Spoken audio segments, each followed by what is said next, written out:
And we are live. What's going on, guys? How are y'all doing today? Want to personally welcome you to the Beast Pod, where we talk all things youth football strategies and tactics. And most importantly, this is where you get your questions answered. I am your host, yours truly, Coach Beast, man. What's going on, y'all? What's going on? How are y'all doing today, man? Really pumped, really excited with y'all hanging out with me today. Y'all rocking with me. You know, I know our show is usually on Wednesdays, right? It's usually on Wednesdays, but I got a surgery tomorrow, so I won't be able to. I'm pretty sure that after they do the surgery, I won't be in my full faculties to do the show. I'm probably going to be in the bed, drugged up, right? So I decided that we're going to do the show a day early, right? Do a show the day early. I didn't want to wait too long. Miss Beast had the great idea. Just do the show on Tuesday. Don't wait to Saturday. Don't wait to Sunday. Let's do it today. So we are here, y'all. We are here, man. How are y'all doing? How are y'all doing? How many of you guys have started your football practices? It's funny, in the neighborhood I'm in, I'm seeing the youth football teams get ready to play, getting ready to do their thing, man. So really excited about the show, guys, because this is part 2 of our series on how to score 35 plus points per game in youth football. A lot of you guys have came to me and y'all already running into a lot of problems in terms of your offensive line play, your scoring, things of that nature. Hopefully we are going to fix that issue tonight. Okay. We're going to fix that issue tonight. Really pumped and excited. But before we get in the show, you know what time it is. We're going to rep our squad. So for those who are new to the show, what rep your squad means is that you're just going to give a shout out to the team that you coach. And you're also going to let me know what city and state that you're coming from, so I can give you guys some love. I can give you guys some love. First and foremost, shout out to Coach Mason in the house. What's up? What's up, my guy? Coach Mason says we had a scrimmage Saturday, and we usually get destroyed in the scrimmage, and we're able to go down the field and score. The team we scrimmage always wins their championship. That's what I'm talking about. That's what I'm talking about. Sometimes, guys, it's all about the process, right? It's all about the process. You have to trust the process of where your team is, where your squad is. Y'all feel me? Sometimes that's what it's all about. All right, guys, rep your squad. I want to see your team name. Put your team name, put your city and state, so I can show you guys some love. Let me see what we got over here with TikTok. Shout out to my TikTok family. Y'all always come in strong, always coming in super strong. Let's see. We got Coach Jordan in the house, aka Coach J, representing out of Douglasville, Georgia. Let's see. Shout out to his Bill Arp Falcons. I hope I said that right. Bill Arp Falcons, 8U squad. Shout out to you. We got Coach Allen in the house. Shout out to you, Coach Allen. Pew all up. Junior Viking squad. Shout out to your Junior Viking squad, Coach Allen, man. I hope you're doing good, brother. Coach Mason. Shout out to you, Coach Mason, out of Brownsboro, Texas. Shout out to his Bears 12U squad. Shout out to you. Let's see here. Let's see who else we got here. Y'all don't want to rep y'all squad today. Y'all mad at y'all squad already? Let's see. Let's see. We got Coach IC in the house. Shout out to Coach IC on TikTok, coming out of Sin City Blue Devils. Let's go, Vegas. Let's get it. Let's get it. Shout out to you, Coach. Man, welcome to the show. Welcome to the show. We got Coach B in the house. Shout out to Coach B and his 12U Hernando Tiger squad out of Hernando, Mississippi. Coach, where at in Mississippi is Hernando? I'm curious to know. We're in Bama. I never heard of Hernando. Let me know, like, what part of the state you guys are in over there. We got Coach, let's see, Coach Bach. I hope I said that right. We got Coach Bach in the house. Shout out to him and his 10U Eagle squad out of Florida. We got D1 Thomas in the house. Shout out to you, coach. Man, what's going on? I'm doing good, man. I'm working with it. How about you, bro? Let's see here. Okay, I got you, Coach B. So you out of North Mississippi. So you're kind of in that Delta region, right? The Delta region. Shout out to you, man. Shout out to you. Let's see. Make sure I don't miss nobody. Let me see. My TikTok people. I always miss my TikTok people. I'm going on 2 streams, and let me see what's going on over here on Facebook. I always struggle to pull up everybody on Facebook. I don't know what that about. Let's see here. Let me save here. I ain't gonna leave y'all hanging. I'm not gonna leave y'all hanging. Let's see. Shout out to you guys over there on Facebook. Let's see. Let me see if I can pull y'all up. Still can't pull y'all up, Facebook. I'm sorry, man. I'm sorry, guys. Forgive me. But shout out to everybody over there on Facebook that's watching over there on Facebook, man. If y'all ready to get the show on the road, man, give me a hell yeah. Give me a hell yeah in the comments. If y'all ready to get the show on the road, give me a hell yeah.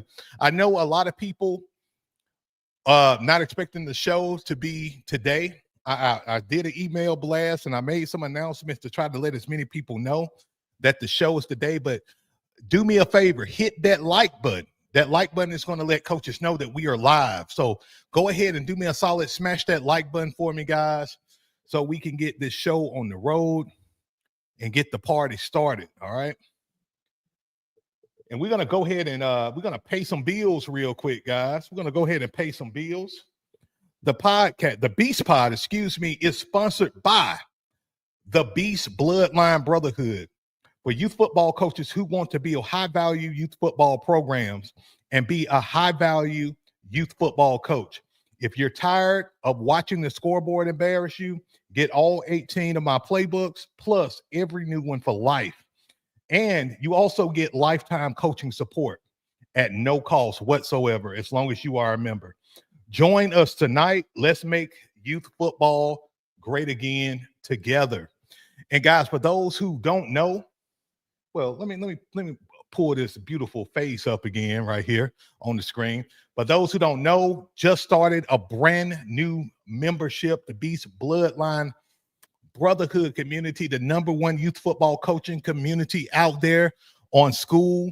And so for those who have either gotten my playbooks, or for those who are thinking about getting my playbooks, you want to go to the Beast Bloodline Brotherhood, because all of my playbooks are in there. Plus, every single new playbook that I drop is going to go into that group. So you get access to all of the playbooks, all of my resources, no extra charge whatsoever. If you are interested in joining the Brotherhood, I just dropped the link below, guys. I just dropped the link to the Brotherhood. So feel free to go over there and join the Brotherhood, because, hey, we got another live Q&A going on in the Brotherhood next week. And that's my inner circle of coaches who are in there. And that's where we're able to really get deep down and dirty with helping you with your programs to make sure that you're able to dominate, guys. Just like we're live right now on the show, we're going to get live like on a Zoom call, right? I'm contemplating between Zoom or Google Meet, or we may do it here in StreamYard in a private group. And we just going to chop it up as a brotherhood, guys. And I'm going to be here to help you guys every step of the way. If you're interested in joining, it's only $47 a month. And that's literally cheaper than getting any of my playbooks, getting one. So you get all of them for less than one. So I just wanted to be a blessing to you guys and, you know, kind of be a no-brainer. All right, guys, let's get into it. Let's get into the show, guys. I'm pumped about this one. I'm super pumped about this one because I'm an offensive-minded guy. Absolutely love running offenses, love dominating, love seeing how many points I can score. I'm an absolute madman when it comes down to that. Okay, guys? So I thought it'd be fitting for me to kind of give you guys a brief review of what we talked about on the last show. And then we're going to get into the second part of this show. And I'm going to take these headphones off, guys, because for some reason they're dead. They're dead. So I'm going to talk to you guys without these headphones today. So the first thing, guys, I really want to talk to you about is, why 35 points a game is the benchmark. And we kind of going through a quick review on this, guys, real quick. Why is 35 points a benchmark? And I want you guys to tell me in the comments, why 35 points per game? It's a sweet spot. Why is it a benchmark? Somebody let me know. Somebody let me know in the comments. Why do we want 35 points per game, right, to be our benchmark? Y'all let me know. And the same thing with you guys watching on TikTok and on Facebook. Let me know why it's 35 points per game, our benchmark over here in Beast Nation. Let me know.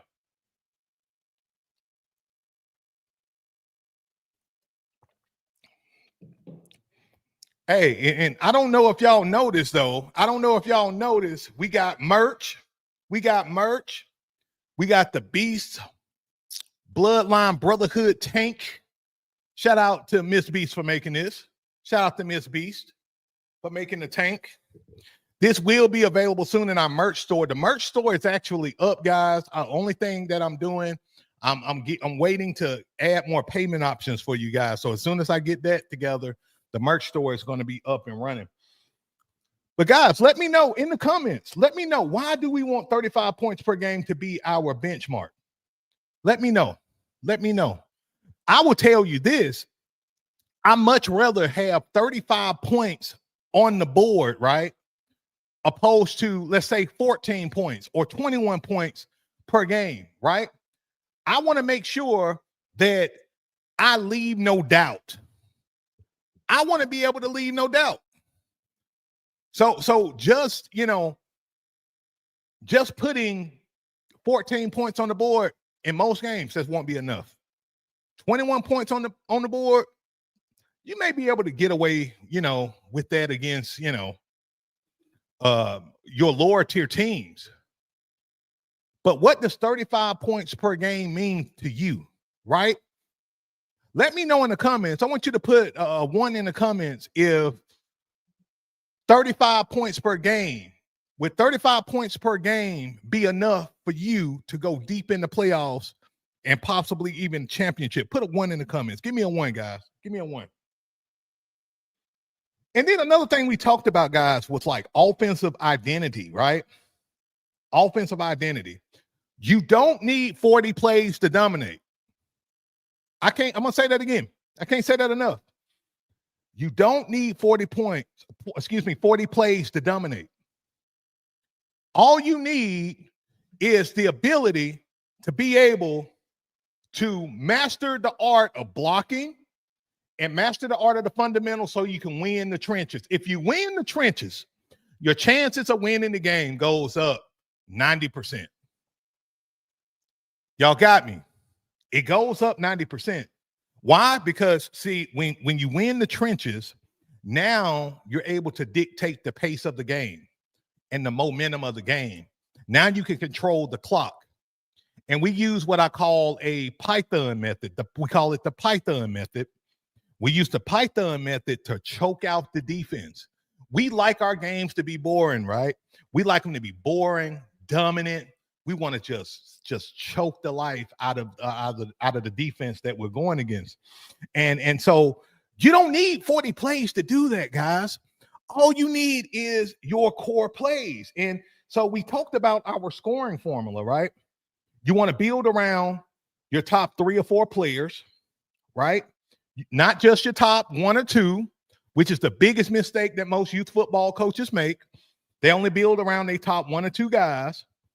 You want to build around your top 3 or 4 players. Y'all got me. And then from there, you want to script out your top 8 to 10 plays. And I recommend that your top 8 to 10 plays be your core plays, guys.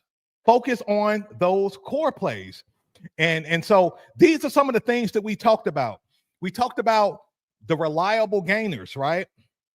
versus your explosive plays. You want to be able to have your reliable gainers, which is your core plays, mixed with your explosive plays. The plays is going to produce big yardage, big gains, touchdowns, right? But you don't want to just in your mind say, okay, we're going to lean on our trick plays and our explosive plays to win. We don't do that. We want to dominate with our core plays. Y'all got me. We want to dominate with the core plays and set teams up for the explosives. Y'all got me on that. It's super important. Let me see here. And also, guys, we're going to do a rolling Q&A today. Okay, so if you guys have any questions as I go along here, feel free to drop your questions and I'm going to get to them. The same thing with you guys who's watching on TikTok. If you're watching on TikTok and you got questions and you want to make sure that I'm able to kind of see them, I encourage you to come over to the YouTube side. Just look me up, Coach Beast, and you'll see us live, okay, on the Beast Pod. That way I'm able to get to your questions, okay, much quicker. The same thing with you guys over there on Facebook as well, okay? And again, as always, guys, we're giving away a playbook today on the show. We're giving away a playbook, all right? Now, if we reach our like goal, which is 50 likes, if we reach 50 likes, I will give away 3 of those bad boys. I'm going to say that again. If we hit our goal of 50 likes, I will give away 3 of those bad boys. All right, guys.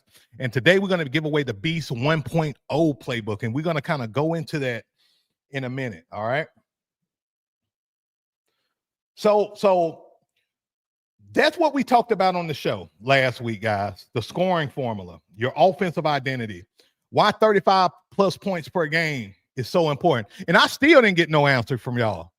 I still didn't get no answer. Why is 35 points per game important to you? I want to know. I still want to know. I don't want to feel like I'm talking to myself. For those who are new to the Beast Pod, y'all already know I like to engage you guys. I like to teach you guys. I want to make sure you guys are learning. I want to make sure you guys are learning. So let's get it, guys. Let's get it. Mr. T says, just got back from using the 6-2 defense. Can't wait for this weekend scrimmage. Let's go. Let's go. Let's see here. Jordan says, what's your opinion on changing a culture for a team that hasn't experienced winning in 2 years? Oh, man. That's a great question. So this is something I specialize in, okay? You know, every coach has a specialty, all right? Some coaches are great X's and O's guys. Some guys are great player coaches. And some coaches are like me, program builders. I am great at program management, okay? So whenever you take on a job as a youth football coach, right, and the culture is bad, it's a losing culture, all right, guys, it's going to usually take you a year or two to turn it around. So year one, coach, what you need to focus on is instilling your culture, your values, your coaching philosophy, leadership philosophy into the program. Okay. Usually year one is going to be the most difficult year because if you got kids and coaches and parents coming back from the old coach, a lot of them are already bought into that coach. All right.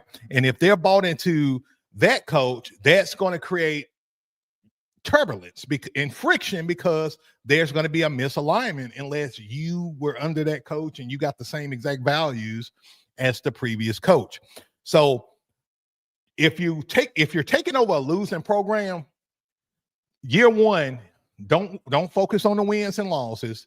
Focus on instilling your values, your leadership philosophy, the whole 9 yards into that program. Okay. Now, sometimes you can take over a culture, a program, year one and start winning, maybe win a championship.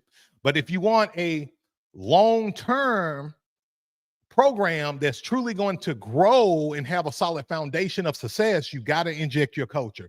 So give 1 year to build the culture. Okay.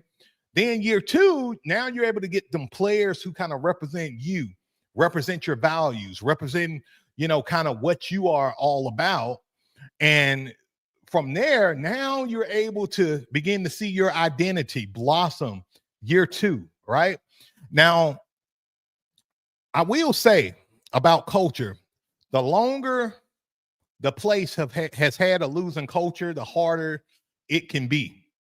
I'm gonna say that again. It's just facts. If, let's say, for example, if you take over a program that's been having a losing culture for 10 years, it's going to take you a longer time, and usually it's a lot more friction than taking over a program that's 2 years. 2 years is okay compared to 10 years, a decade, right? So just be mindful. And I tell guys who want to be high school coaches, don't just take on any high school coaching job. Be careful, if you're trying to take on these jobs where the school's got a losing culture and they've had it for 10, 20 years, it's like a black hole to your career. It's hard to turn those around because usually it's not just the football, program that got a losing culture. It's from the head up, administration, the athletic director, if the school got it, whoever's in charge, and then, so on and so forth. It's kind of a cancer. Losing, it's a cancer in that community. So you got to be careful, guys. Great question. Great question. Let me see. Mr. T, appreciate you answering that question. Means they can't stop your offense. That's right. That's right. And more so, even, to add on to that, it's about being an intimidating team. You want people talking about you like when they see your team on the schedule week 3, week 4, you want them to be like, damn, we got to play this team, man. Did you see what they just did to this other team? They put up 48 points on that team. 48-0. You want people talking when you're averaging 35 points per game plus, right? Because now you're beginning to win the mental game. And that's what you want to do. You want to win that mental game. All right, guys? All right, guys. I see the way this show's shaping up a little bit. I see y'all got questions. If y'all got questions, we can make this thing a live Q&A tonight. We can make it a live Q&A tonight. I'm going to still kind of go over what we're going to talk about, but I do think that we're going to get a lot of value and benefits, even for those who are going to watch the replay, on these questions that you guys ask. So let's go. Let's do it. I'm down. Coach Jordan says 35 points mean you're dominating the trenches, winning where it matters. Facts. I love it, Coach. 100%.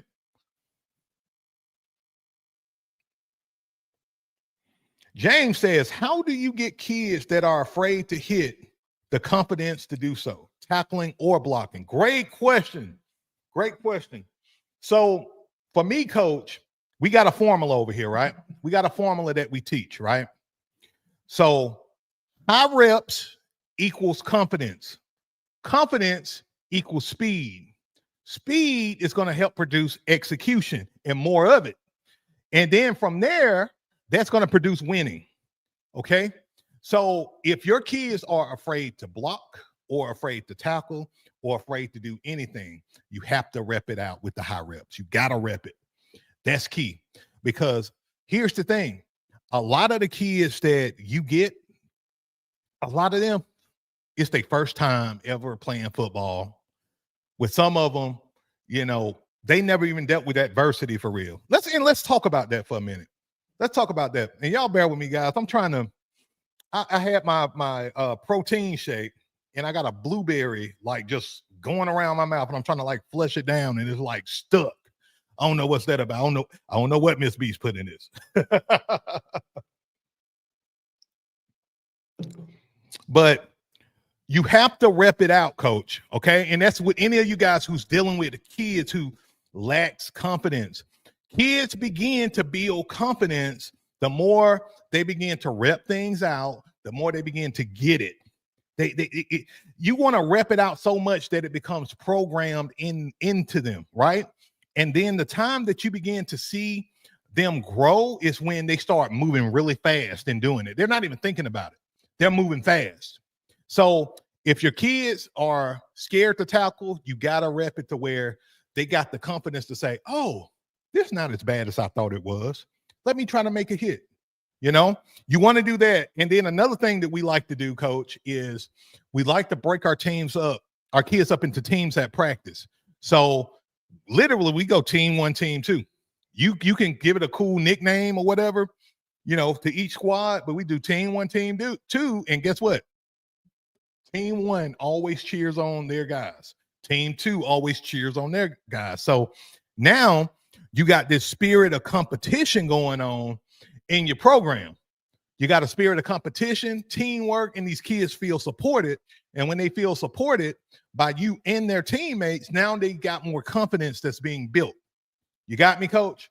But the foundation to all of this is repping it out. Repping it out. Great question, man. I hope that helped. Let me see here.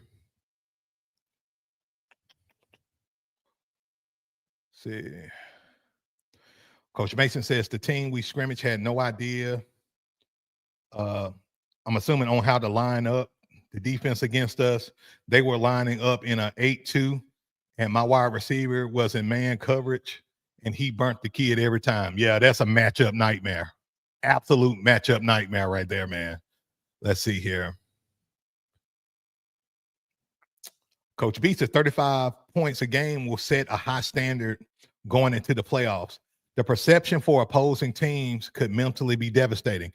Absolute facts. Absolute facts. And then I'll say this too. If your team gets really conditioned and really good at the art of scoring, and they're averaging 35 points per game plus as a baseline, guys, like literally if they score anything less than that, it's a problem for them. They're bothered by that, right?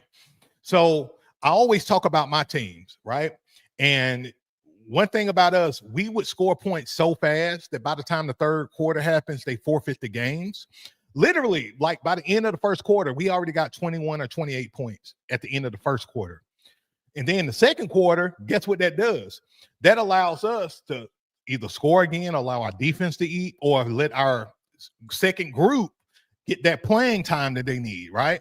So it's so many benefits to scoring. It gives you cushion. You can put in your second team, you can sprinkle them in, and you don't have to have that pressure or that anxiety to, put in, your second teamers in a tight game because you done already got such a large margin. You got room for error, so to speak.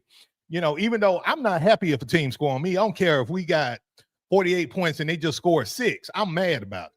But it at least gives you that margin of error, when you got that big scoring margin. You know what I mean? That makes sense, guys?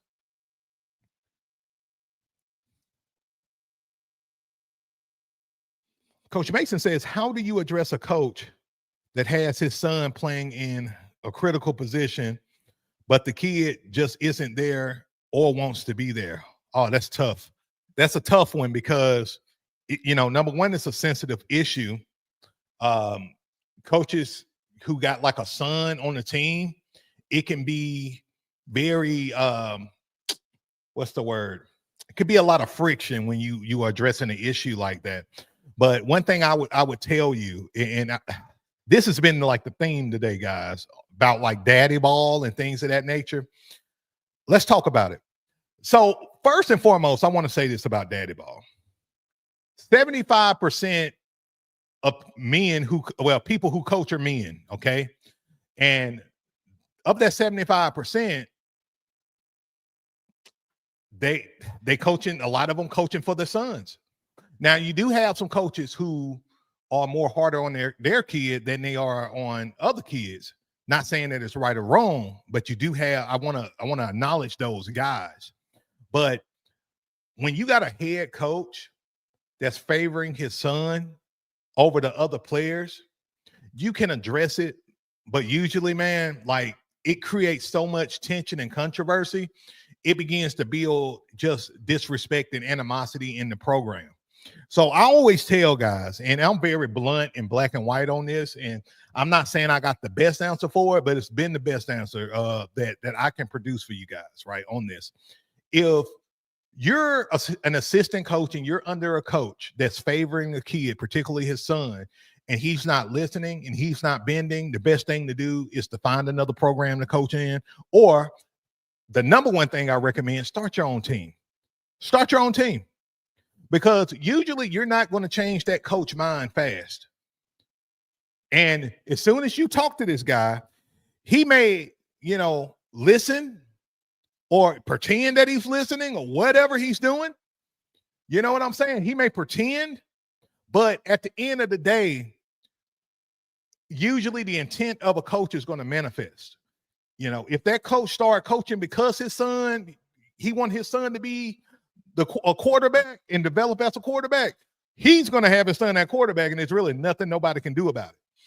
And that's kind of the dark side of coaching youth football is that, and this is why I know a lot of guys don't like daddy ball. I get it. But unfortunately, on the flip side of it, we wouldn't have as many youth football leagues out there if we didn't have dads coaching kids, or just dads out there coaching, period. So I'm very neutral when it comes to daddy ball. I'm not against it, because I understand that if we didn't have dads, it'd be tough to have leagues and teams, right? But on the flip side of things, coaches gotta become educated, because one of the biggest problems with coaches, especially daddy ball coaches or whatever, is that it's not all the time that the coach want to favor his son or his kid, right? Now, I've seen it where they do. Don't get me wrong. I'm not disagreeing with nobody on this. But what I'm saying is some coaches just struggle with personnel management. They don't know how to sub in kids and manage personnel good, or manage a program, or have good program leadership skills. Some coaches just struggle with that, Like, you take me, like, certain things come natural for me. I'm a natural program guy. I was natural with organization, but that comes from my professional career. I worked in corporate America, right? Like, I'm very administrative minded. So it comes natural, but for a lot of guys, it don't come natural. Hope that helped, Coach. I know that wasn't probably the best, the answer you wanted to hear, but it's the one I got. My boy, Van City Raider, what's up, man? He says, Beast, what's good, my brother? This year, I'm an assistant. The head coach I've been paired with is hesitant to get our passing game going. We have the quarterback and wide receivers to do it. How do I change his mind? Great question. Oh, my God. Great. Y'all coming with it. So the best way to come at it, number one, present one passing play to him at a time, because he don't have the confidence in either himself or his team that a passing play is effective. And a lot of this goes into his coaching philosophy, guys. Okay. He may believe in just straight running 95 to 100% of the time. And that may be a part of his coaching philosophy. But the best way to really kind of change his mind is literally brick by brick. Okay. Just present one passing play to him. I would recommend an easy passing play. Like it can be a pop pass, a halfback screen. It can be something like that.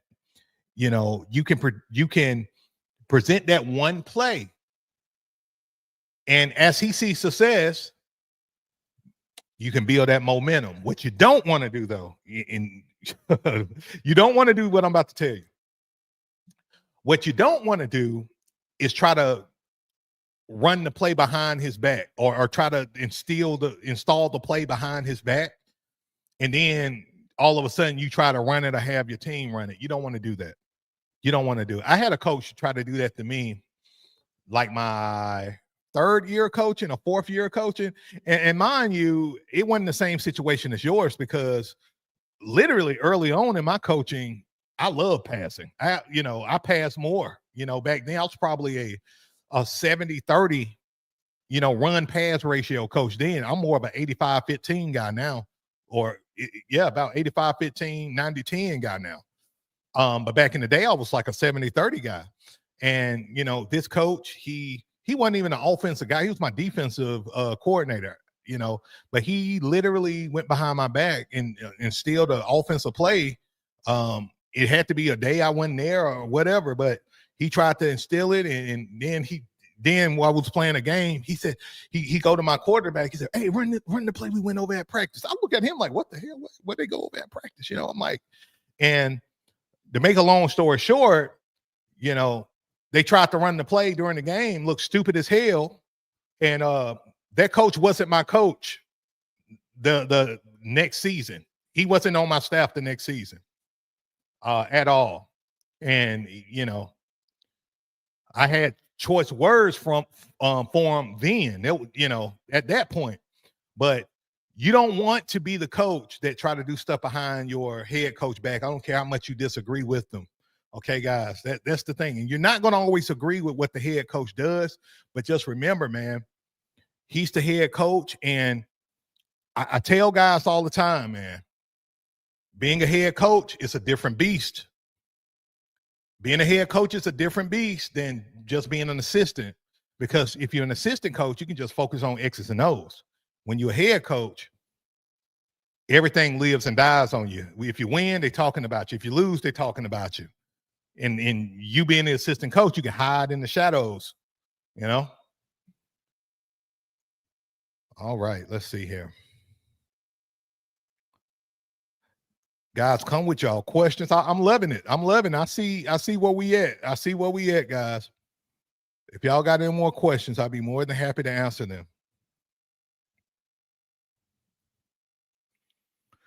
Big Time Break says, how many players is too many to have playing both sides of the ball? We have 30 kids currently and have 6 on both sides. That ain't bad at all. That's pretty good. That's actually pretty good.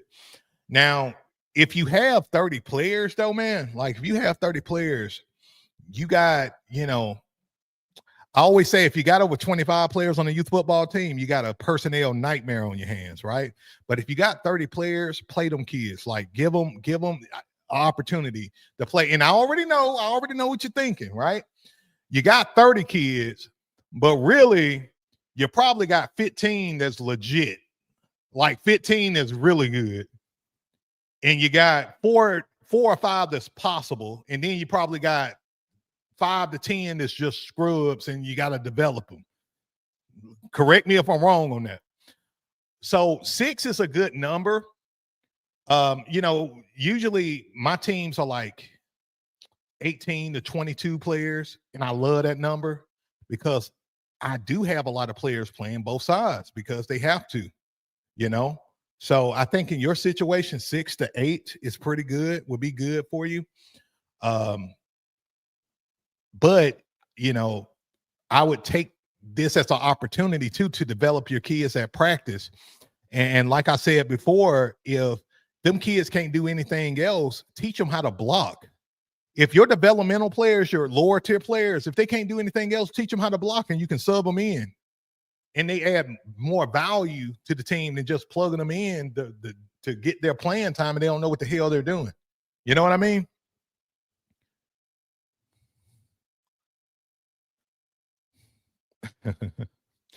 James says, where do you find all the kids? We barely had enough for 17. Yeah, guys, I won't lie, guys. Like, I like small teams. I love small teams. Like, when I first started coaching, I had 13 kids and we made it to the championship. You know why? I was able to give each kid individual attention. Each kid played a role, and we was able to develop the hell out of those kids. I like that 18 to 22 ratio. That's my sweet spot, because me and my coaches, we all can really mold and give individual attention to certain kids who need help. One of the best centers I ever had, guys, was a kid that didn't get no playing time whatsoever at his previous programs. I took that kid, gave him individualized attention, and developed him into my center, my starting center. And he was one of the best centers I ever had. In my team that year, I think I had 22 players, 21 or 22 kids. So take advantage of having a small team and coach. Literally take advantage of those kids and coach them up. That's what it's about.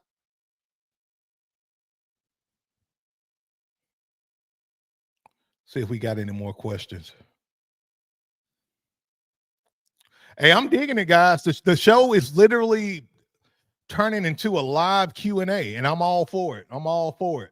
And we'll continue. I guess we'll continue the other side of this, of the show. Maybe next podcast. We'll see. We'll see.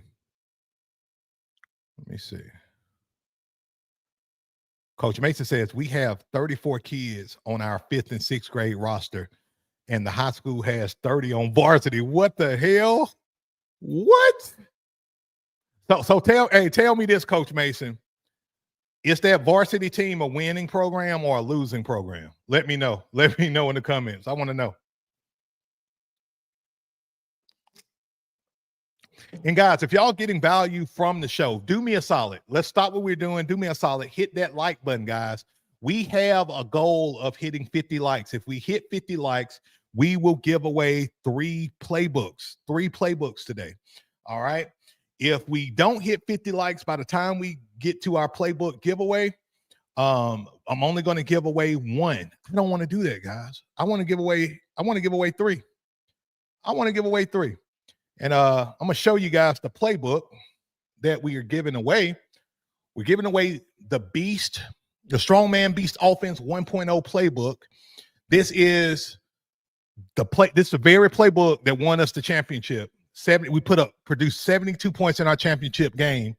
So I want to give y'all, this is my baby. And what's so nasty about this playbook, guys, is that I got the even set in here. I got the even set for you guys who can't run unbalanced in your leagues. All right, guys. So this is the playbook that we're giving away on the show today. And again, I want to give away 3. So let's get those likes up. Right now we're at 17 likes. If you haven't hit that like button yet, do us a solid. Go ahead and hit that like button. Go ahead and hit the like button.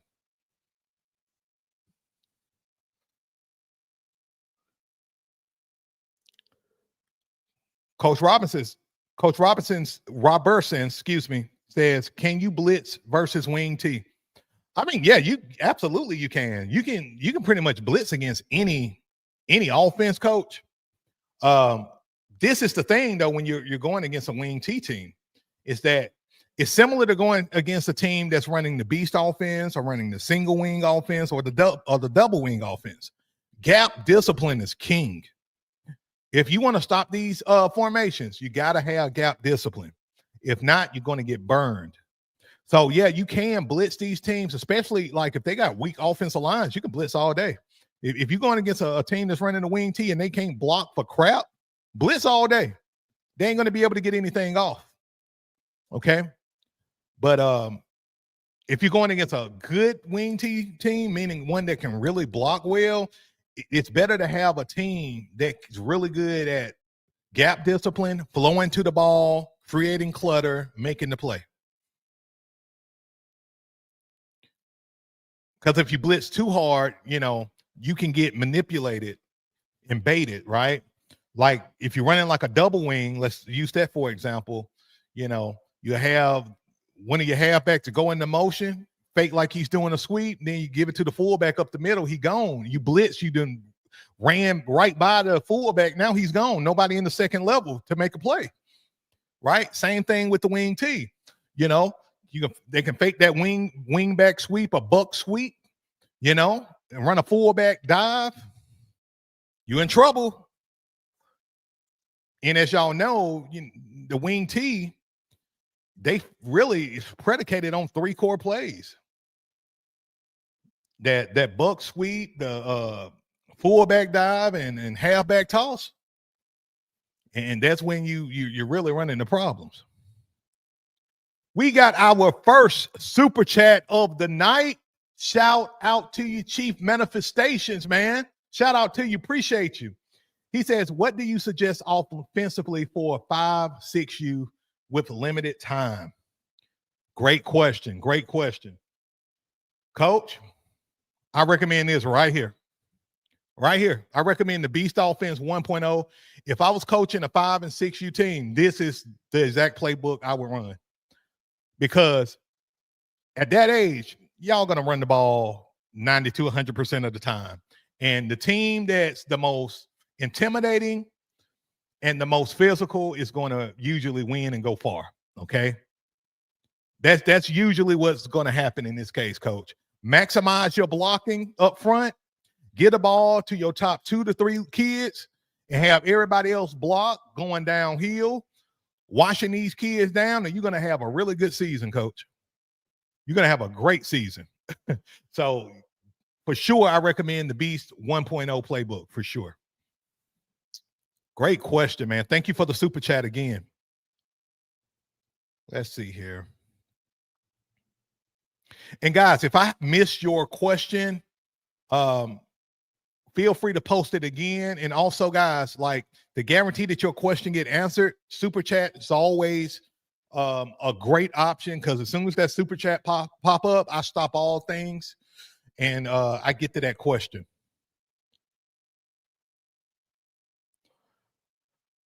Coach Jordan is asking, first year running the Beast, what are the main plays you would focus on installing to help to understand the concept of the Beast offense? Okay, great question. Phenomenal question. So let's pull it back up here. So you want to focus on core plays, coach. Okay. You want to focus on core plays. So what I'm installing, well, let me ask you this real quick, coach. Are you running in shotgun or under center? Let me know in the comments. I'm going to show you both, but I'm curious to know. So first thing I'm installing, C-Train power. Okay. I'm installing C-Train power. I'm installing B-Train power. And this is nothing but 16 and 14 power. That's all. If we talk a numbering system, 16 power here, 14 power here. And then you can flip those plays and they become what, 15 power and 13 power. All right. So I'm instilling that. Then I'm instilling my personal favorite, the good old wedge play. I'm instilling the wedge. That's my body shot. Really take it to them in the middle. If you teach your kids proper blocking, the wedge is virtually unstoppable. All right. And then let's see here. I'm going to go to shotgun. You can go to shotgun. You can do E-Train sweep. Okay. So those a lot of sweep plays that I got right there. Right. And then the other thing I would tell you to do is install just one passing play to start. You can do this tight end seam, right? The tight end seam is great. Or if your tight end can't catch a cold buck naked in the winter, go with the Beast wheel play and have a wheel pass release with your 4 Beast back. He's going to be wide open, coach. So really, in essence, all you need, man, is like 4, really 3, 4 core plays or 5. And you can start there, and then you can begin to branch out into, other looks and things of that nature. Another thing you may want to do for you guys who like to run counters, you can instill the Beast counter play. The Beast counter play is awesome. Okay. Like, that's another one you can instill, coach. But again, like I said, 4 or 5 plays. It's really all you need. Okay. You say you prefer shotgun. Same principle. We got D-Train. Again, you can run C-Train and shotgun. Same plays, just quarterback and shotgun. Now, one thing that I absolutely love, my favorite formation to run, I like to go into my wide set right here. I like to seal the edge, especially when we're going against teams and their alignments off. They only got 1 or 2 guys out here. We're going to crush them with numbers. So we'll run, to the outside or off tackle and do a lot of damage there. D-Train. Just focus on 4 to 5 core plays, 4 running plays, 1 passing play to start off. Now, we are a multiples team. So, like, our core plays, like, I got like 8 core plays we run. And then we got 2 or 3 passing plays, and then like 2 or 3 like trick plays in our arsenal. But most of the time, guys, I'm gonna be honest, we score with our core plays. So we may do 1 or 2 passing plays in the game, but I mean, when it's 35-0 in the third quarter, you know, you can just have fun, have at it.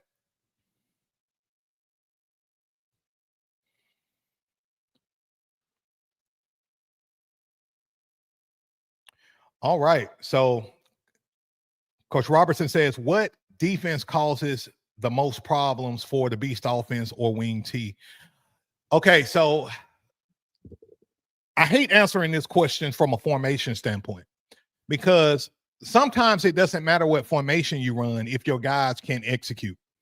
You know, you can have one team that'll run the 4-4 Reaper defense against the Beast offense and dominate because they got a good defense and they know what they're doing.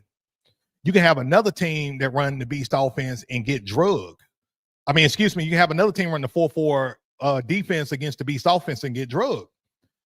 Now, if Coach Frank, what's up, my man? What's up, bro? Shout out to Coach Frank, man. Y'all follow him on Facebook. Let me pull him up real quick. Y'all follow him on Facebook. I'm a part of his single wing offensive group. I think Coach, you just started a lineman group. Am I correct on Facebook? Look, y'all find him. Hey, drop the name of your groups, Coach, so I can give you a shout out. All right. But you know, another thing, Coach, is like if I told you what we are run, you can run it and you may get blown out depending on your preparation. We would run a 6-2 defense against the Beast offense, but we may run the 4-4 Reaper defense against the wing T. You know what I mean? So, but again, our guys are coached up and trained to deal with that situation. That's why I tell you guys, focus on executing the fundamentals, right? Being the best tackling team on defense. We're talking about the defensive side of the ball. So we'll run the 6-2 because what we're trying to do against the Beast offense is, let me pull it up. What we're trying to do, guys, is we're trying to create clutter. Like we don't want the ball carrier. We don't want him to get to the second level. We want to occupy these gaps here, create clutter, so it forces this guy to either try to bounce it back into our monsters on the interior, right? Or try to flood out and go on what I call an island. He leave his blockers, and now he's in no man's land, and he's going to get ate alive. So that's what we want to happen every single play. But if you guys don't know that gap discipline and your kids don't play explosive, like play fast, and you know, and they just getting pushed back, it's going to be a long day. It's going to be a really long day. So you want to make sure you train your kids to really attack the trenches if you're going against a Beast offensive team and really take it to teams, you know, going that way. So great question, man. Y'all coming with these questions today. I love them. I love them. And guys that are new to the show, man, welcome to the Beast Pod, guys. If you haven't already, hit that like button for me. Subscribe to the channel. This is going to help me reach other coaches. Let them know that we are live. Guys. So right now we are doing live Q&A. I'm answering y'all questions. I know the season is in full-fledged for you guys. So if you got questions, I got answers. Hopefully I got answers for you guys. I do. I got y'all covered, man. So if you got questions, I got answers. Drop them below, guys. Drop them below. And let's see here. Right now we at 23 likes. 23 likes. If we get to 27 more, if we get 27 more likes, I'm gonna give away 3 copies of the Beast 1.0 playbook. That's the playbook that y'all just seen. I'm giving away 3 copies of this playbook if we get the 50 likes. So let's get it, guys. I know we can get there. We done it. We done it several times before. So let's get it. Hey, Coach, drop your question again, Coach. Drop your question again for me. Drop your question. And TikTok, fam, Appreciate y'all. Let's see. Man, we at 3,900 likes on TikTok right now. I'm going to say that again. We have 3,900 likes on TikTok. Shout out to all of you guys on TikTok. Shout out to you.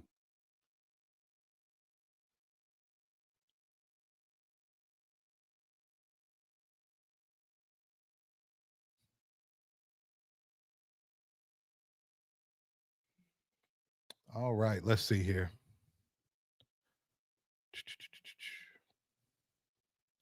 Amanda, welcome. Welcome to the Beast Pod. He says, my 12-year-old has always been hesitant to fully give his all when tackling his friends at practice. But when he gets game time, he shows up and gets it done. How do I get him over the mental block? Interesting. So what it sounds like to me, if he's hesitant to tackle his friends, probably because it's his friends he care about. And then, you kind of got a good problem on your hands, because usually it's the reverse. Usually you got a kid that don't want to tackle at all, whether it's in the game or at practice period. And, and then all of a sudden you ran into, you got a nightmare. You got to rep it out with the kid so he can get the confidence to do what he needs to do. If he's afraid to tackle his friends, but then he show out in the game, it's probably because it's his friends. That's what it sounds like to me. Because I can remember, I was that kid too at practice. Like, if it was my best friend, I wouldn't hit him hard at practice. Like, I was an outside linebacker and tight end. So at practice, when we doing our hitting drills, if I was going against like my best friend, I wouldn't hit him hard. You know what I'm saying? Because that was my friend. But if it was against, somebody I don't care about, like a bully or something at school, I'd try to knock his head off. So, it'd be like that sometimes.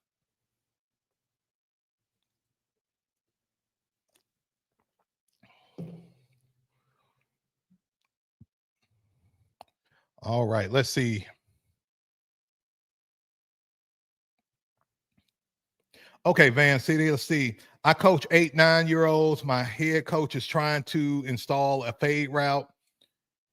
Is this too young, as they are having problems with it, or our wide receivers know how to run the routes to get open? Yeah, man. Okay, so great question, coach. So this is my thing, man. And this is something I learned being, I was a tight end and I was a wide receiver, kind of a hybrid guy. If your wide receiver cannot run a route effectively, you got to move on to another route. You got to keep that kid repping that fade. Let's use the fade route, for example. Keep having the kid rep the fade route at practice until he get better doing it. But there's nothing worse to have your wide receiver try to run a certain route that makes him uncomfortable, because he is screwed. I'm telling you, because the route that they used to try to have me run that I could just not do right mentally was a post corner route. I struggled with post corner routes. Every time at practice, I would do the steps and all of that, but for some reason, as soon as I, hit my mark and hit that post corner, I get lost. So if a kid can't do it, you rep it with the kid, but you don't put it into the game yet, and then it's not that the fade route is, it's too young for them to do, because there's some kids can run them fade routes like easy. It's just difficult for that particular kid to do it. You know what I'm saying? It's just difficult for that particular kid. If he can't do it, maybe a go route is better. Just a straight outside release go route or a seam route, right? So that's close, but I'm trying not to get on my soapbox about this. But what happens sometimes is coaches see their favorite freaking college team or NFL team, and they see this cool ass fade route in the corner of the end zone, and they're like, I'm going to instill a fade route with my youth football team. And you may not have the kids or the personnel, or the kid may not be ready, right, to run the goddamn fade route. He may be ready to run a go route, and so that's all you got to do. Rep the fade, but go with the go route if he can do it. And if the kid or two can't catch it all, don't need to do no pass plays until they get it. Great question, Coach.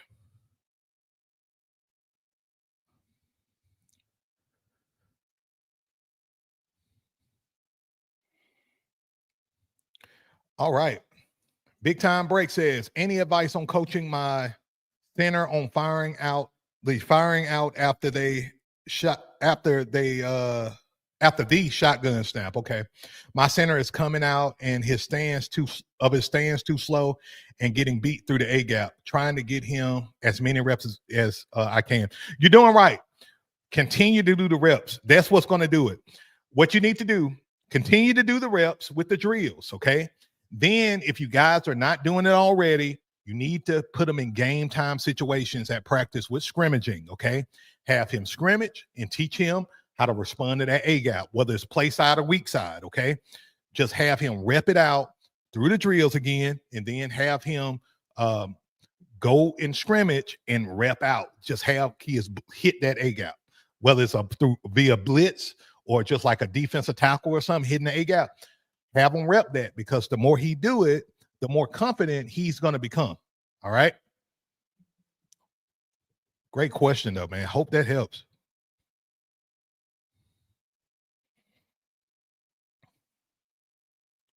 All right. Amanda says, yup, he doesn't want to hurt his friends, but then the coaches see him mostly being an player.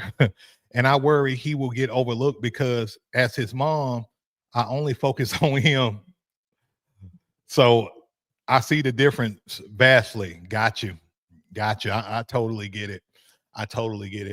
You know, that's something that he's going to, you can talk to him about it. You can talk to that player all day about it, your son all day about it. But it's going to take one or two things to happen. He's going to have to either realize in his head that, okay, if I want more playing time, I got to turn it up, right? Or sometimes he's going to have to get hit in the mouth by his friend to realize his friend ain't playing with him. So sometimes that's what's going to have to happen. He's trying to be nice and buddy with his friends, and then his friends come back and hit stick him. Now now the gloves off. And sometimes that's what he needs. Maybe you need to talk to his friends and say, hey, look, I need you to lay it on him a few times. Let them know you ain't playing. I know y'all best friends, and I take y'all to freaking Pizza Hut afterwards or whatever. I take y'all to the pool. But right now I need you to try to clock him and don't help him up. Clock him and don't help him up. All right. Corn 456 says, I'm coaching 7 and 8U. My line has trouble getting set right. My center has trouble getting himself right. What should I do? We rep at practice, but it's just not fast enough. Okay. So my question is, what type of reps are you doing, coach? And what I mean by that is, are you just repping through drills, or are you guys scrimmaging? Let me know. Because I can pretty much say that if they're struggling to get set, like, you want to put the kids in a game-like situation, because it may not be clicking to them like, oh, okay, we set right here, because if we not set, we'll get offsides, okay? Or if we too many of us set in the bag, we're going to get a legal formation, right? So when you put them here's a hack, guys. Here's a big hack for you guys. So when I do my scrimmaging, I literally become a ref. Okay. I'm a coach, yes, but I'm like a referee. And my other coaches are like a ref, right? So we will blow the whistle and call penalties and all of that bull crap at practice, so they can understand what the hell is going on. And we simulate, and this is was part of the show today. We simulate 2-minute drill, red zone, what we do in 4th down situations. You got to rehearse this stuff, right? Rehearse it, and then they begin to get that competency. All right, coach, they don't have enough players for scrimmage, but we prepping the plays and we're running your beast offense. Well, appreciate you running the beast offense. Let me tell you how to deal with this not enough players. I hear that a lot, right? Guys, most of the teams I've had, I say half of my coaching career, I've had probably 16 kids or less. I say 17 kids or less, half of my coaching career. What you do when you don't have enough kids to scrimmage, you have to play half of the field, maybe even half of a line, okay? Just maybe the play side. And that's how you do it. You got to condense the field, cut it in half, cut the play in half, have your guys run to the play side. If you want to go to the weak side, just flip the play, go 7-on-7, 6-on-6, 5-on-5, however many kids you got, 7-on-7, 8-on-8, whatever. Just split the field, condense the field, and do it. You know, you have to be creative when you got a small team. That's it. You just got to be creative. And so the way you be creative is cut half of that field and then just scrimmage with a condensed line. And that's the way we do it anyway. Like literally, let's pull this up. Literally, when we do a lot of our drills, guys, it looks like this. Let me draw this up. And, you know, I may have another player. Let's see. Let me see if I can copy something.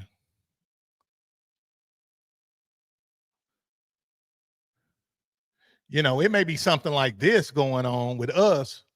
And then from there, we just playing one side of the field. Okay.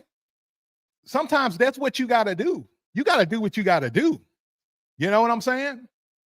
Of course, it may not be, let's see, 1, 2, 3, 4, 5. It may not be 7-on-5. It may be, 5-on-5. We may pull one kid away or something like that and kind of go from there. But y'all get my gist. Like, you just got to do what you got to do, to get the results you want, and you have to be creative. That's it. All right. All right, guys, we're now in overtime. We're going to get ready to land this plane on the show really soon. Y'all bear with me.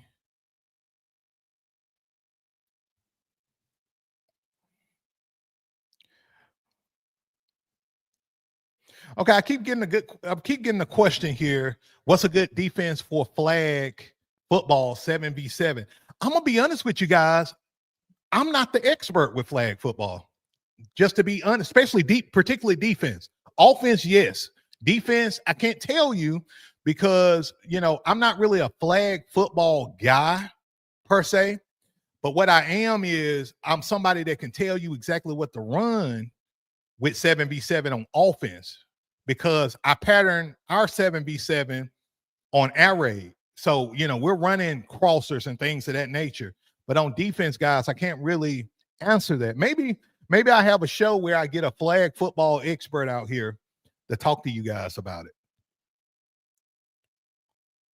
And I don't want to tell you to run a certain defense and, and get you cooked. But I will tell you, though, in flag, if you have guys playing multiple levels too high, you got too high safety looks, you got that playing the deep thirds, right? Two guys playing the deep thirds, somebody playing, enough to play kind of intermediate game, that'll help you play in levels and compete in levels. And I'm just talking straight football and schematics with how that field works. If you're able to, play a team in levels, let me see here if I got something. Let me just use this. Yeah, okay, let's use this. So, if you got guys who can kind of go too high, and kind of play in levels, at least you got somebody there. And then if somebody try to go, with some deep explosive or something like that, you got people. So my best advice for you without going into deep X's and O's is play levels. Run the defense that allow you to play levels. Whether it's, kind of, I call it quick game, intermediate game, deep game. All right, guys, let's see. Let's see here. All right, guys. So we're finna get ready to give away the playbook. We're about to give the playbook away. Really pumped and excited about it. Now, listen, guys, if y'all have any more questions whatsoever, I strongly encourage you to join my my membership, the Beast Bloodline Brotherhood. This is where you get any question answered at any time. You get 24-hour support from yours truly all season long. You also get access to all of my playbooks, all 18 of the playbooks, plus the new playbooks that are dropping. Right now, we're working on the Wing T. We're working on the Beast Wing T offense, and that's going to drop exclusively to the Brotherhood membership. All right. So if you guys haven't, let me see if I can pull it up one more time here. Y'all bear with me. I'm switching between screens. All right. So let me see. Hopefully you guys can see that. So this is my membership, okay? The Beast Bloodline Brotherhood. So it got everything you need to be successful this season. You know, you guys have a lot of questions. I got a lot of answers for you. You get exclusive access to training and courses. And I got a hell of a lot of courses in there, including Beastology.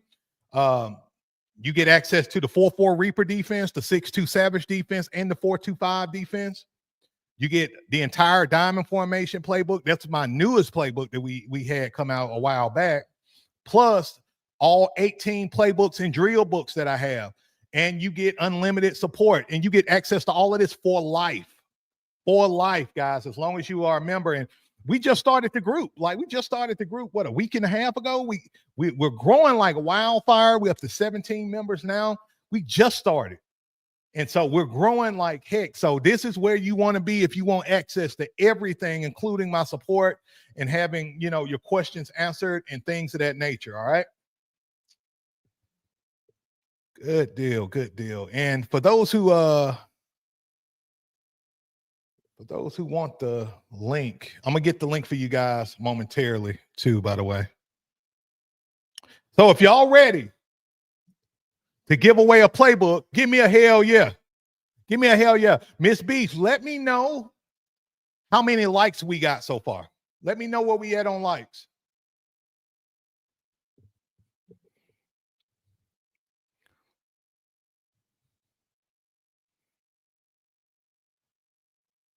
Oh, JB, I see your question. I see your question.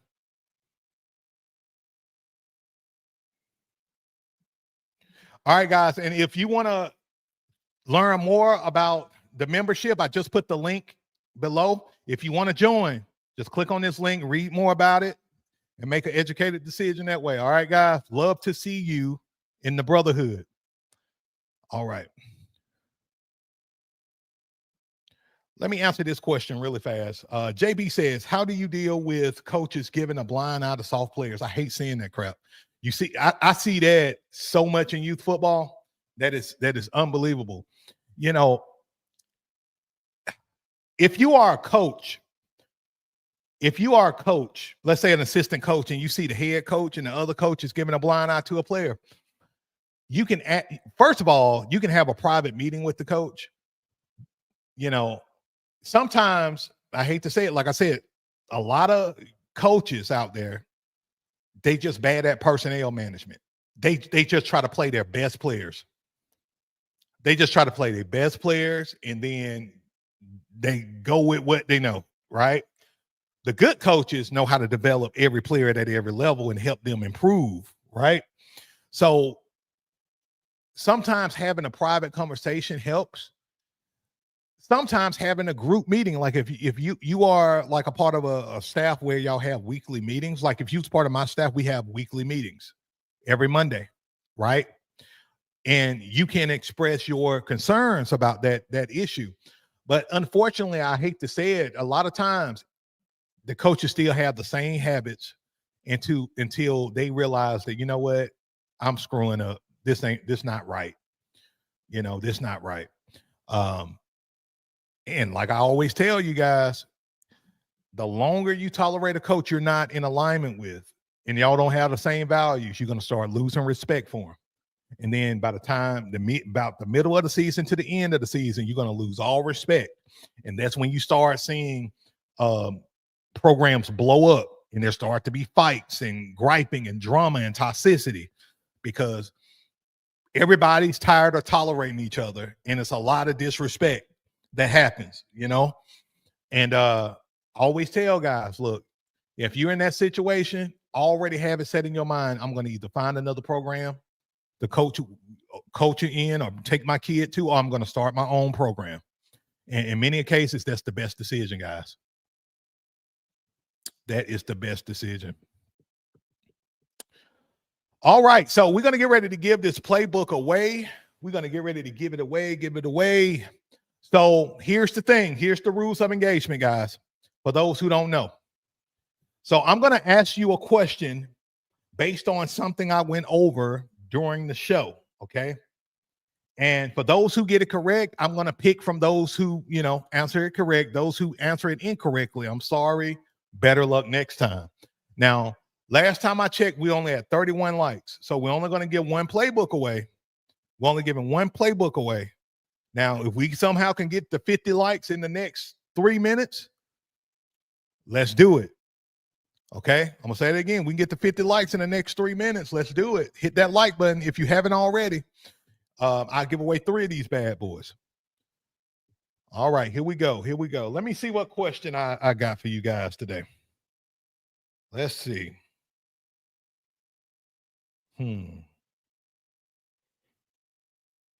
Okay.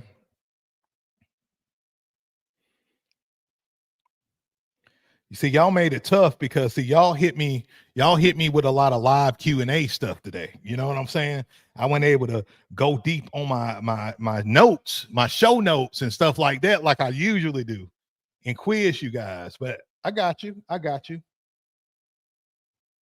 Here we go. So early in the show, I was talking about why it's important why is it important to score 35 plus points per game? I want to know, why did I say it's important to score 35 plus points per game? Let me know in the comments. Let me know. Why is it important to score 35 plus points a game in youth football? It's a certain statement I'm looking for.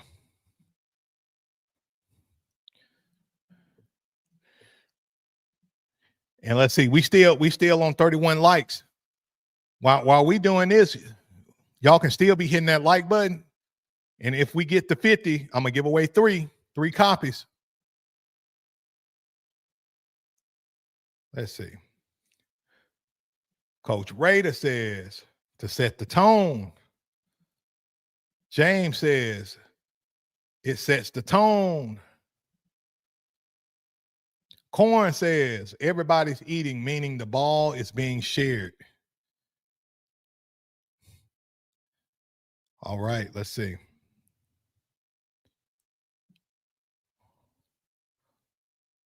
All right, let's see.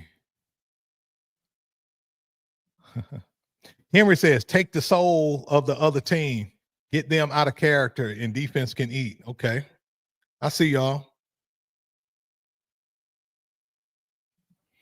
Big Time says 35 points because it sets the tone and demoralizes the opponent. Beast mode.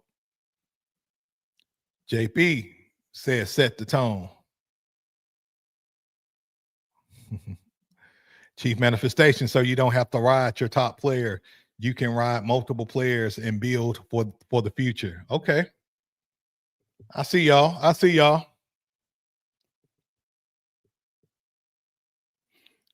Let's see. I still don't see the answer I want, though.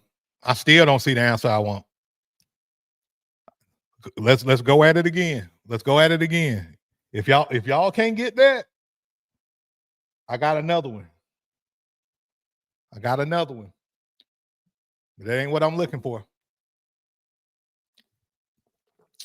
I don't know, guys. Y'all may have to hit 50 likes today to give 3. At the rate y'all going, I'm gonna give away one play out of the Beast Unleashed. I mean, out of the Beast 1.0 playbook. I'm gonna give one play. Let's see. JB says, come playoff time, they worried about playing you. Okay.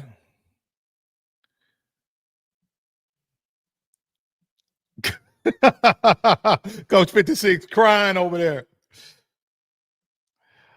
Jordan says, means you're dominating the trenches. Come on, y'all. See, y'all weren't listening today. Y'all weren't listening today.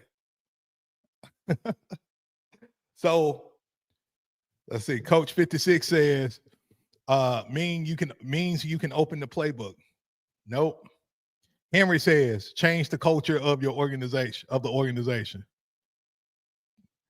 Damn, I think y'all throwing crap to the wall now. Y'all throwing crap to the wall. I'm gonna do the next question. I'm gonna do the next question. So the answer, let me give you the answer though. Let me give you the answer. The answer is you want to score 35 plus points a game to have the intimidation factor by week 3 or week 4. That's why you want to score 35 points a game, because remember, you want them to see your team name on the schedule and be like, damn, we got to play this team. We got to play the Warriors. We got to play the Bulldogs, whatever your team name is. We got to play these guys. And they just put up 48 points on this team. Y'all remember me talking about that? So some of y'all was close. Some of y'all was close, but wasn't close enough. Henry says, get people talking win the mental game. Close, too late. We're going to another question. Next question. All right, so we was talking about the scoring formula, guys, on the show today, right? And I said you want to build around your blank and blank players. Don't build around your blank and blank guys or blank and blank players. Oh, come on, guys. I'm gonna say that again. I said that you want to build around your top blank and blank players. And don't build around your blank and blank players. Let's get it, guys. So it's two answers to this.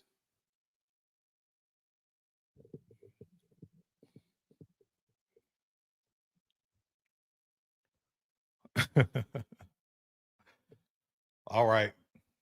This is awesome. Y'all bear with me. My allergies cutting up. Give me 1 sec, guys. Be right back.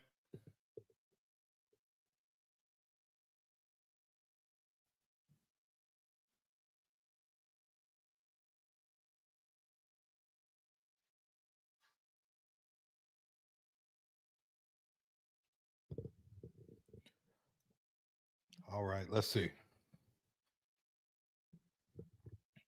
All right, I like these announcements a lot better. A lot better. Y'all bear with me, Miss Beach. Give me my Benadryl for the night. Hate allergies, y'all. Absolutely hate allergies. All right. All right. I think we got a winner. Let me just make sure.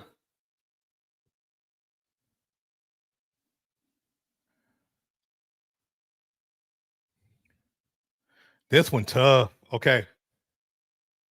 I tell you what. If we get 15 more likes, I'm gonna give away 2 playbooks. Before I give my answer, if we can get these 15 more likes, I'm gonna give away 2 playbooks. Let's go. I know we can do it. Because I know a lot of y'all haven't hit that like button yet. Do me a solid, hit that like button. I want to give away 2. Bro, you never lied, man. Allergies are a sign that football season is near. Man, you never lied. And they've been kicking my ass, man. They've been kicking my ass. Let's see here. All right. What we are on likes, Miss Beast? Let me know. Let me know. So the answer is, I'm trying to see where we at on likes. So we're gonna go from there.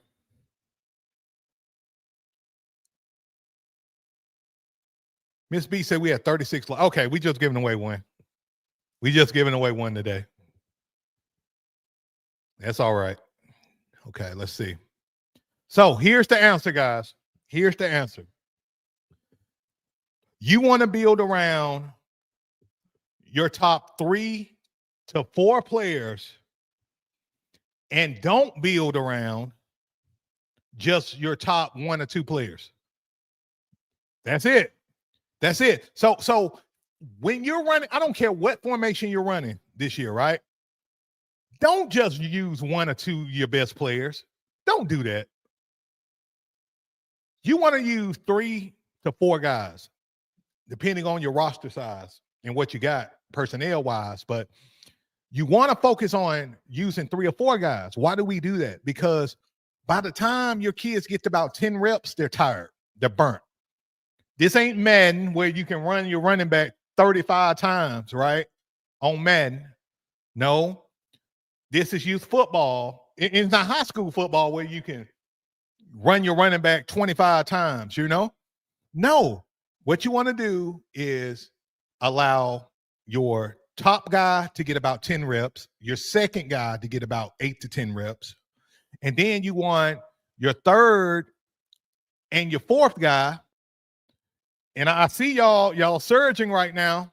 We up to 40 likes. I think y'all want them 2 playbooks. Y'all want those 2 playbooks. Well, all we need is 10 more. 10 more, I'll still give away 2. That offer's still on the table. So you want to give your top guy 10 reps, your second guy 8 to 10, your third guy, get him about 5 reps, and then give your fourth guy 3 to 5 reps, somewhere in there. Y'all got me? Coach Mook, hey, bro, you smart. Get the wives and kids' phones. Facts. That's smart, bro. Hey, I don't care if y'all get your wife's phone, your kids' phone, your grandma phone, your grandpa phones. I don't care who phones you get. I don't care if you get the Pizza Man phone. Y'all hit that like button.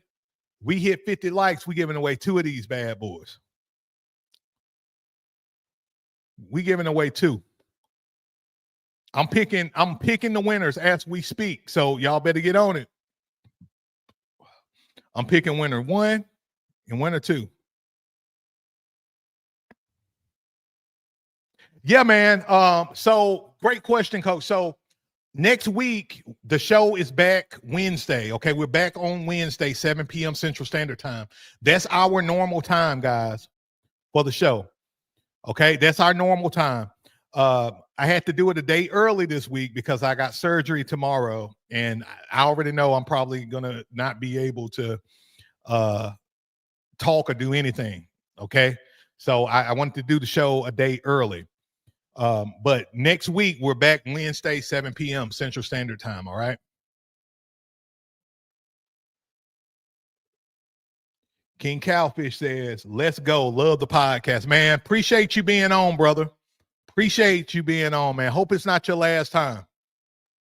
Hope it's not your last time. We got 9 more likes to go. We are super close. Thank you, Coach B, man. I appreciate you, brother. Thank you so much. So, you know, a lot of you guys know I've been having like a lot of like health issues. A lot of little health issues this year. Like my nervous system and just equilibrium been off. I've been dealing with vertigo really bad. I had to go to physical therapy, man. I've been going to physical therapy for I was going for like 2 months. I want to say 2 or 3 months, something like that. And so, now I'm just getting myself back right. And I'm kind of figuring out what the problem could have personally been. It personally could have been my other house. And just mold issues, I think, that was going on. Not 100% on that, but that's what I'm beginning to figure out, because since I've been my new spot, I've been feeling a lot better health-wise. I've been improving. But tomorrow, I'm gonna get this little surgery done, and I'm gonna get even better. I'm gonna get the feeling even better, guys. Because we still work to be done, right? We're still trying to make youth football great again over here. And that's what we're trying to do, man. Shout out to you, Coach Howard. Shout out to you, man. Welcome to the Beast Pod. We got 43 likes, 7 more to go. If y'all notice, I'm trying to give y'all time to get to this 50 likes so I can give away 2 playbooks. I don't know if y'all noticed that. I'm trying to give y'all some time. Let's see here. I'm gonna go ahead and announce the first winner. I'm gonna go ahead and announce the first winner. And the winner of the Strongman Beast Offensive Playbook 1.0 is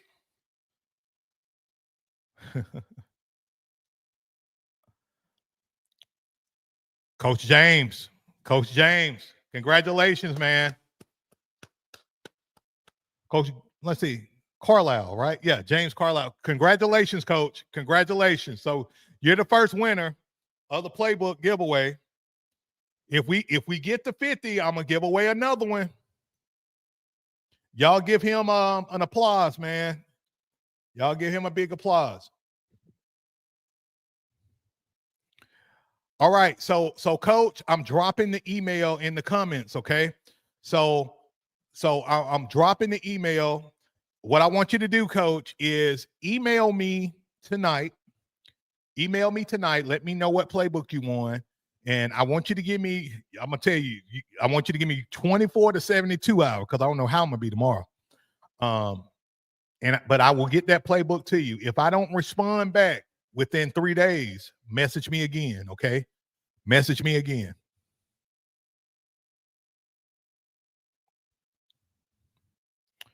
All right. All right, Miss B. She says 5 more. 5 more likes, guys. 5 more likes, and I give away another playbook. 5 more likes, and I give away another playbook. Can we do it? Hey, if you're watching from TikTok and you want to be a part of it, if you're watching from Facebook and you want to be a part of the giveaway, come on over to the YouTube side. Just look me up, Coach Beast. Or you can go asterisk Beast Pod Official, but Coach Beast is the easiest way, and you'll see us live. You'll see us live.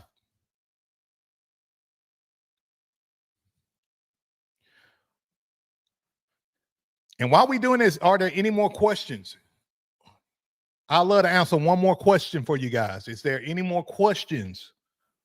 And again, guys, look, if you want ongoing support, the Beast Bloodline Brotherhood is where you want to be, guys. Like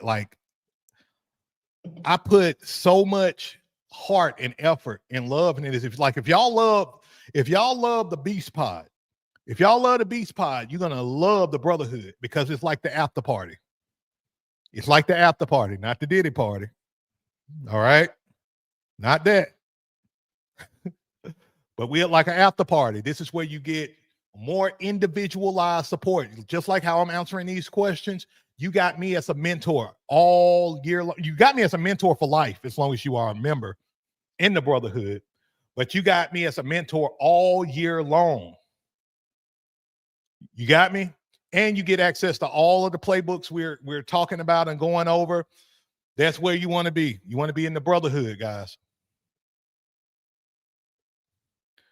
Big Steel, what's up, man? Welcome to the show. Welcome to the show. We hit 51 likes. Let's go. Let's go, guys. That's what I'm talking about. That's what I'm talking about. Congratulations, guys. I tell y'all all the time, man, we can hit these goals. We just got to do it, right? We just got to put forth the effort, and then we got to get a little creative, right? Get a little creative, and we good, because winners win, right? We figure it out. We find out how to win. That's how we do it. You know, just have to coach y'all up a little bit over here. That's it. Just push us to the next level, right? That's what it's about. So congratulations, guys. So what I'm going to do, instead of giving away 2, I'm going to give away 3. I'm going to give away 3. So we already gave away 1 playbook. So let's give away 2 more. So I'm going to go ahead and announce the next winner of the playbook giveaway. And then the last one, I'm going to come with another question, okay? All right. The second winner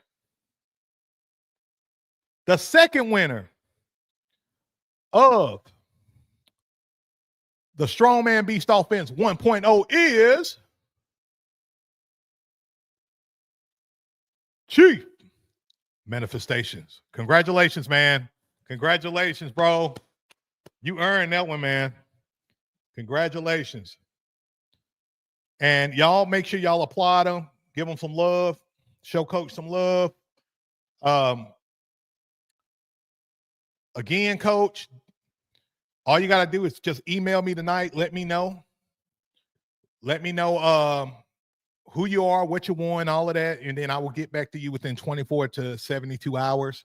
Coach, if I don't get back to you within that time frame, just message me, okay? Just message me again. I got you. I got you. All right, before we get to the final question, Big Steel want to know, Coach, how do you coach a team with 15 players, man? Bro, that's one of the best questions you could ask me, because the first team I ever had, I think we started with 15, but we dropped to like 13. And I think in our championship game, we only had 12. Kid you not. I know it's a broad question, so I'm going to give you kind of a broad answer. But with smaller teams like that, sometimes you have to practice as a full team and not practice as like individuals as much sometimes. Now, if you got like an assistant coach, one of you guys can take over the offensive line, defensive line, and then the other coach can focus on the skill guys. So you're able to drill out that way. But a lot of your growth and cohesion will be able to, it's going to come on you guys doing team activities. I call building the house, right? So you're going to do your offensive install, defensive install together, and you actually have more time to do that. I love coaching the smaller teams because I'm able to put more individualized attention into each kid and developing them. So yeah, you want to do your drills, break them up, big guys, small guys, break them up, have another coach to help you, right? Break it up that way. And then after that, now start putting them plays together. You know, then you can start scrimmaging half of the field. You don't need 11 guys. I keep telling y'all that y'all don't need 11 guys. And I'm not accepting the excuse that our team too small, because I had small teams 7-8 years of my coaching career where I had the smallest team, both roster size wise and physical size. Like I had a bunch of team of nothing but skill kids, and it was only like 15 to 17 of us every year, right? And we whooped ass, right? But you have to get creative with how you do things. I'm telling y'all the solution to what to do with this scrimmaging stuff. Just cut the field in half, go 6v6, 5v5. If you're uneven, just put an extra guy on defense. Put an extra guy on defense, and now you got your offense in adversity. Now you're making them more creative with how to block, how to make plays on offense. Then you can reverse it. Put an extra guy on offense to either block or something like come out the backfield. Now you got your defense strained, and now your defense got to make a play when they are losing in the numbers game. Boom. You can make the field even smaller, have them trying to make a play within a 15-yard width radius. So now teams are forced. Now you guys are forced to make tackles in confined spaces. Now your running backs and ball carriers are forced to make plays in tight spaces. Y'all get better that way. Y'all got me preaching, man. Y'all got me preaching. I got to clip that because hey, I just gave y'all money right there. I was cooking right there. I was cooking with that good grease right there, guys.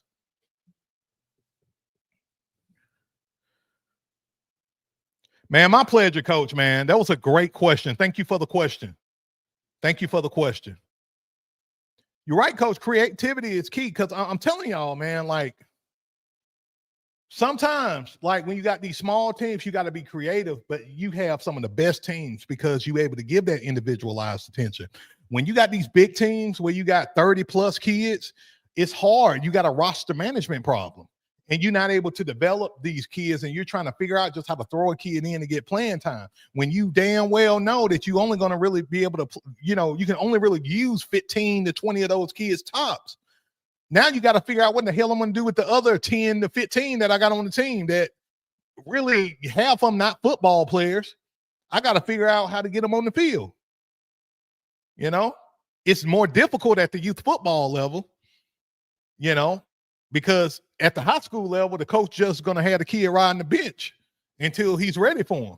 You know, the kid may not get no playing time that season, but youth football, most leagues require you to play every single kid, you know, regardless of the roster number. That's why I tell y'all, man, count it as a goddamn blessing if you got a small team. I love having anywhere between 15 to 22 players because I can develop the hell out of them. And, you know, we worry about conditioning. Well, that's why I do like summer workouts. I know we passed that this year, but I do summer workouts to make sure these kids are conditioned and ready to go the long run if our roster is small. You know, I say the last 5 years of me coaching, I usually have a decent sized team. I usually have about 20 to 22 players, and I love that number. I don't want anything more because I know it becomes a roster management issue, which is fine. I'm good with that, but I may need an extra coach to help develop because I'm big on development. So I may have an extra coach to work with a certain group of kids, maybe a straight developmental specialist, a coach that's a developmental specialist that work with those kids who need the extra attention. That's how you do it.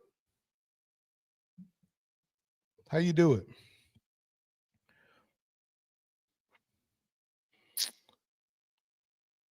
All right, guys, we're gonna do one more question, give away one more playbook, guys. If y'all ready, give me a hell yeah. Give me a hell yeah. Let's see.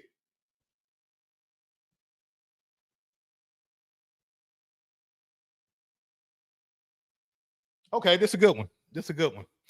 So early in the show, we was talking about our plays, right? And we was talking about our core plays. This is a tough one. Y'all got to really have been listening to get this one. We was talking about our core plays, right? And I said, what you need to do is mix your explosive plays with your blank. And it's a 2-word answer. You need to mix your explosive plays with your blank. It's a tough one. What y'all got?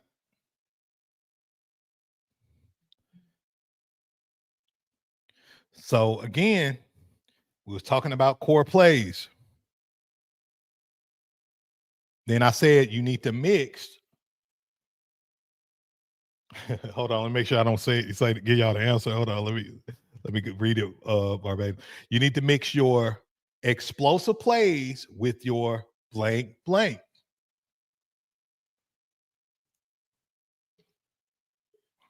Okay. I see y'all. We getting close. I'm gonna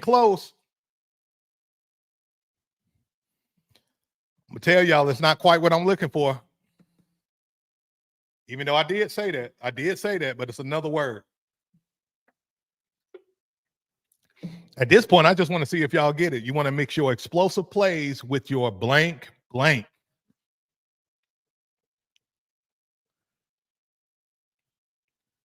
When I say it, half of y'all going to be pissed. Y'all going to be like, what? No.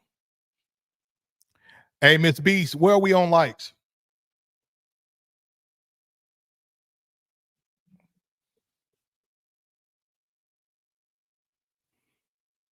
You want to mix your explosive plays with your blank.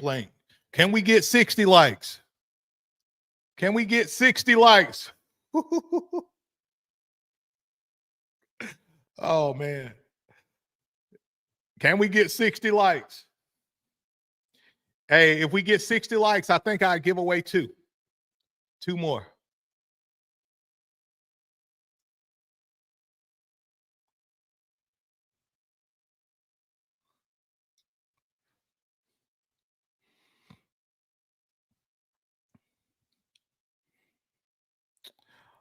All right, I'm gonna give y'all 10 more seconds. 10 more seconds, and we done. And shout out to TikTok. TikTok, we are at 7,300 likes on TikTok. On Facebook, I know we're relatively new on Facebook, but on Facebook, we at 5. But I know Facebook, you know, we just started using Facebook, so I'm not worried about that. Still pissed off about my Instagram, fam. Instagram blocked me from doing lives, and they said they was going to get back with me 2 weeks ago. Still haven't. Go figure. But I'm still working on getting my Instagram fam back. All right, guys, that's it. That's it. So here we go. Here we go. So I said that when it comes down to your core plays, you want to mix your explosive plays with your reliable gainers. Your reliable gainers. That's it. That's it. Now, I know a lot of you guys said money plays, which I did mention money plays, okay? I did mention money plays. Money plays, you know, and reliable gainers, there may be some overlap, but they're not the same, okay? Reliable gainers are those plays, you know, you can run to get 3 or 4 plays. I mean, 3 or 4, 5 yards to carry, okay? Like when all else fails, our reliable gainer is our wedge play. If it's 4th down and 3, okay, we're gonna run a wedge. They can't stop it, right? If it's 3rd and 5, okay, we're gonna run a wedge. They can't stop us, right? Those are our reliable gainers. Our money plays are, it could be an explosive play. Like a money play for us would be like a tight end pop pass or a seam route or a wheel route, right? Where we know that they're not covering us. They're paying attention to the run. We're going to be able to hit them over the top with a wheel route. That's a money play. You got me? A reliable gainer. Now, sometimes our wedge can be a money play, depending on who we're playing. If the team we're playing can't stop crap, you know what I'm saying? If they can't stop crap, we may run the wedge, and that may be our money play for that week. Y'all got me on that? All right. So the winner of the Strongman Beast Offense 1.0 playbook is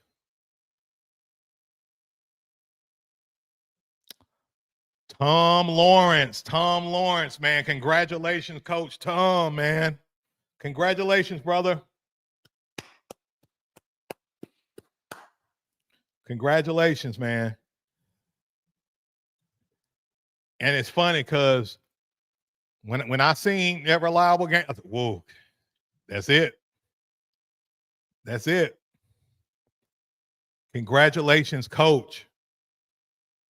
Big congrats. So again, Coach, to get the playbook, just email me tonight. Email me tonight. Let me know. Just let me know let me know who you are. Let me know the playbook you won. And give me 24 to 72 hours, Coach. 24 to 72 hours to get back to you. And if I don't, just message me again. All right. That is the email. I want to make sure you get it. Now, look, guys, I don't need no more of you guys. And this is for those who watching the replay too, because I know a lot of you guys watch the replay. I don't need y'all emailing me. So, well, I was the winner of the playbook, bro. I go back and watch the show too. I go back and watch it.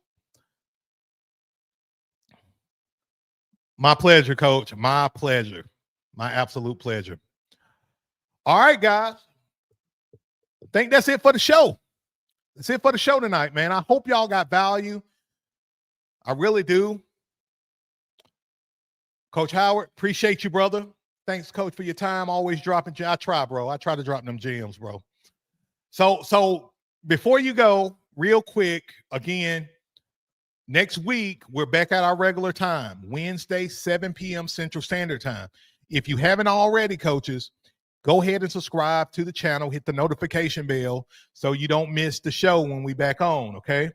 Make sure you hit it because I know everybody's busy and sometimes we forget, okay? So make sure you hit that like button, subscribe, hit that notification bell, okay? Also, I invite each and every one of you to join the Beast Bloodline Brotherhood. I invite everybody to join. You know, you can go to my playbook store and join that way, or you can go to the link that I posted earlier and join. I'm gonna drop it one more time. This is where you want to be, guys. Like, listen, we're building that to be the #1 membership for youth football coaches in the world. And I want you to be a part of it. Literally, you get all my playbooks for life. Also get every new playbook that I drop for life. You get access to every single resource I ever done. Free access. You get free access to every future resource that I drop, okay? You get access to all of my courses that I've done up to this point, okay? Y'all got that. Y'all get lifetime support. We do meetups just like this in the group. It's called War Room Live. War Room Live. Our first War Room Live is going to be next Tuesday, exclusively in the Beast Bloodline Brotherhood community. Okay, so I want to see y'all in there, man. I want to meet y'all in person. I want to know.